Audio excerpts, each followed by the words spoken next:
जरा सोचिए, हम जो हर पल सांस ले रहे हैं वो आती कहाँ से है? इसका ज्यादातर श्रेय जाता है पौधों को। जी हाँ, बिल्कुल। पौधे सिर्फ हरे भरे दिखने के लिए नहीं हैं। ये तो असल में छोटे छोटे कारखाने हैं जो सूरज की रोशनी, पानी और हवा से अपना खाना खुद बनाते हैं। और इसी कमाल की प्रक्रिया में वो ऑक्सीजन भी बनती है जिस पर इस धरती का लगभग सारा जीवन निर्भर है। तो सवाल ये उठता है कि ये सब होता कैसे है? कैसे धरती पर मौजूद लगभग हर जीव अपनी ऊर्जा के लिए सूरज पर निर्भर है? यही वो बड़ा सवाल है जिसकी तह तक हम आज जाएंगे। ये एक अकेली प्रक्रिया है जो सचमुच हमारी दुनिया को चलाती है, हमारी थाली में खाना पहुंचाती है और हमें सांस लेने लायक हवा देती है। तो चलिए इस सफर पर निकलते हैं। हम पहले बड़ी तस्वीर देखेंगे, फिर पौधे के अंदर की मशीनरी को समझेंगे और आखिर में जानेंगे कि ये पूरी दुनिया के लिए इतनी जरूरी क्यों है। तो सबसे पहले थोड़ा समय में पीछे चलते हैं। देखते हैं कि कैसे वैज्ञानिकों ने सदियों की मेहनत और एक तरह की जासूसी करके इस पहेली के टुकड़ों को एक-एक कर जोड़ा। कल्पना कीजिए, साल है 1770 के आसपास। जोसेफ प्रीस्ले एक बहुत ही सरल लेकिन जबरदस्त एक्सपेरिमेंट कर रहे हैं। वो एक कांच के जार में जलती हुई मोमबत्ती रखते हैं, वो बुझ जाती है। फिर एक चूहा रखते हैं, उसका भी दम घुट जाता है। लेकिन जब वो उसी जार में एक पुदीने का पौधा रख देते हैं तो मानो कोई जादू हो जाता है। चूहा भी जिंदा रहता है और मोमबत्ती भी जलती रहती है। प्रीस्ले ने ये पता लगा लिया था कि पौधे किसी तरह खराब हो चुकी हवा को वापस ठीक कर देते हैं। प्रीस्ली की इस खोज के बाद तो जैसे एक दरवाजा ही खुल गया। एक के बाद एक नई बातें सामने आने लगी। जॉन इंजनहाउस ने बताया कि ये जादू सिर्फ सूरज की रोशनी में ही काम करता है। फिर जूलियस वॉन सैक्स ने साबित किया कि पौधे असल में ग्लूकोज बना रहे हैं, यानी कि चीनी। और फिर आई एक बहुत बड़ी खोज।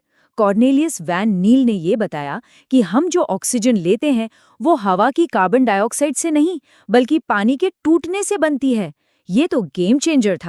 तो इन सारी खोजों को मिलाकर हमें मिली प्रकृति की वो सीक्रेट रेसिपी। आसान भाषा में कहें तो कार्बन डाइऑक्साइड और पानी सूरज की रोशनी की एनर्जी के साथ मिलकर बनाते हैं चीनी, यानी पौधों का खाना, और साथ में ऑक्सीजन।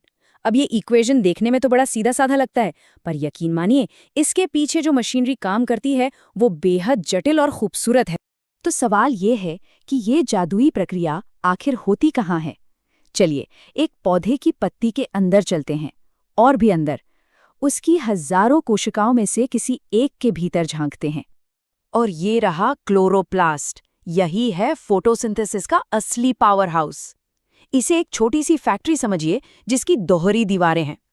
इसके अंदर स्ट्रोमा नाम का एक लिक्विड भरा है, और ये जो सिक्कों के ढेर जैसे दिख रहे हैं इन्हें कहते हैं ग्रीना। सारा का सारा एक्शन यहीं होता है, और यहाँ काम दो अलग अलग टीमों में बटा हुआ है। तो देखिए, जो पहली टीम है वो ग्रीना में काम करती है। इसे आप एक सोलर पावर स्टेशन मान सकते हैं। इसका काम है सूरज की रोशनी को पकड़ना और उसे एटीपी और NADPH नाम की मॉलिक्यूलर बैटरियों में चार्ज करना।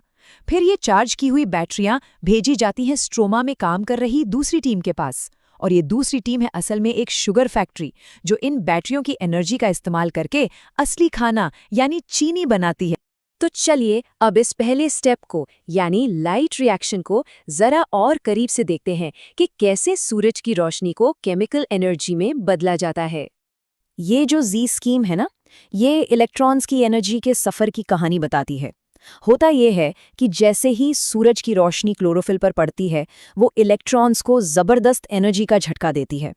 ये हाई एनर्जी इलेक्ट्रॉन फिर एक तरह की रेले रेस में दौड़ते हैं जिसे इलेक्ट्रॉन ट्रांसपोर्ट चेन कहते हैं।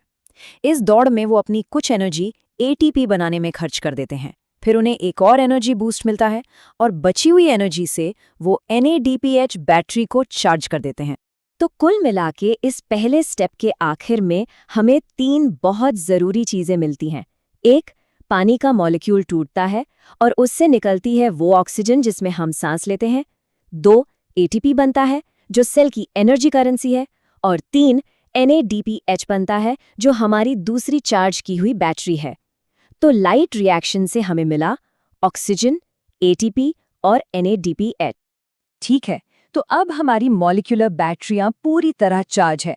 अब वक्त है शुगर फैक्ट्री में जाने का, यानी केल्विन साइकिल को समझने का, जहां असली खाना तैयार होता है। ये केल्विन साइकिल क्लोरोप्लास्ट के लिक्विड हिस्से यानी स्ट्रोमा में चलता है। यहीं पर वो काम होता है जिसका हम इंतजार कर रहे थे। हवा से कार्बन डाइऑक्साइड को पकड़ा जाता है और उसे एक ठोस काम के मॉलिक्यूल में बदला जाता है। असल में यहीं पर कार्बोहाइड्रेट बनता है। इस फैक्ट्री की असेंबली लाइन के 3 मेन स्टेप्स हैं। पहला है कार्बोक्सिलेशन, जिसमें रूबिस्को नाम का एक एंजाइम हवा से CO2 को पकड़ता है। दूसरा स्टेप है रिडक्शन, जहां हमारी चार्ज की हुई बैटरियों ATP और NADPH की एनर्जी से उसे कार्बोहाइड्रेट में बदला जाता है। और तीसरा और आखिरी स्टेप है रीजनरेशन, जिसमें साइकिल को वापस अपनी शुरुआती हालत में लाया जाता है ताकि वो और CO2 पकड़ सके। और अब एक कमाल का फैक्ट, ग्लूकोज का सिर्फ एक मॉलिक्यूल बनाने के लिए इस साइकिल को पूरे 6 बार घूमना पड़ता है और इसमें खर्च होते हैं 18 ATP और 12 NADPH मॉलिक्यूल्स। इससे अंदाजा लगता है कि ये प्रोसेस कितना एनर्जी इंटेंसिव है, और ये भी कि लाइट रिएक्शन और केल्विन साइकिल कैसे एक दूसरे के बिना अधूरे हैं। लेकिन तब क्या होता है जब हालात मुश्किल हों? मान लीजिए बहुत ज़्यादा गर्मी है और पानी की कमी है। नेचर के पास इसका भी एक स्मार्ट सोल्यूशन है। मक्का और गन्ने जैसे कुछ पौधों ने एक तरह का टर्बोचार्ज्ड अपग्रेड विकसित कर लिया है, जिसे C4 पाथवे कहते हैं। अब ये C4 क्या भला है, ये समझने से पहले एक प्रॉब्लम को समझना होगा। वो जो हमारा हीरो एंजाइम था ना, रूबिस्को, वो कभी-कभी एक बड़ी गलती कर देता है। ज्यादा गर्मी में वो CO2 की जगह गलती से ऑक्सीजन को पकड़ लेता है। इसे फोटो रेस्पिरेशन कहते हैं और ये पौधे के लिए बहुत ही बेकार प्रोसेस है। इसमें न तो कोई खाना बनता है, न ही ATP, मतलब सारी मेहनत पर पानी फिर जाता है। चावल और गेहूं जैसे ज्यादातर पौधे C3 प्लांट्स कहलाते हैं और उन्हें इस दिक्कत का सामना करना पड़ता है। लेकिन मक्का और गन्ने जैसे C4 पौधे अलग हैं। उनकी पत्तियों की बनावट ही खास होती है, जिसे क्रांज एनाटॉमी कहते हैं। ये ज्यादा गर्मी झेल सकते हैं और उनमें फोटो रेस्पिरेशन लगभग ना के बराबर होता है। तो ये C4 पौधे ऐसा क्या करते हैं? उनके पास एक बहुत ही चालाक तरीका है। वो एक CO2 पंप की तरह काम करते हैं। वो पत्ती की बाहरी सेल्स में CO2 को पकड़ते हैं और फिर उसे अंदर की खास सेल्स में पंप कर देते हैं, ठीक उसी जगह जहां रूबिस्को बैठा होता है। इससे रूबिस्को के आसपास CO2 की इतनी भीड़ हो जाती है कि उसके लिए गलती से ऑक्सीजन को पकड़ना लगभग नामुमकिन हो जाता है। ये एक जबरदस्त अडैप्टेशन है जो उन्हें गर्म और सूखी जगहों पर कामयाब बनाता है। तो आखिर में फोटोसिंथेसिस सिर्फ एक केमिकल रिएक्शन नहीं है, ये जीवन का एक खूबसूरत और बेहद एफिशिएंट इंजन है।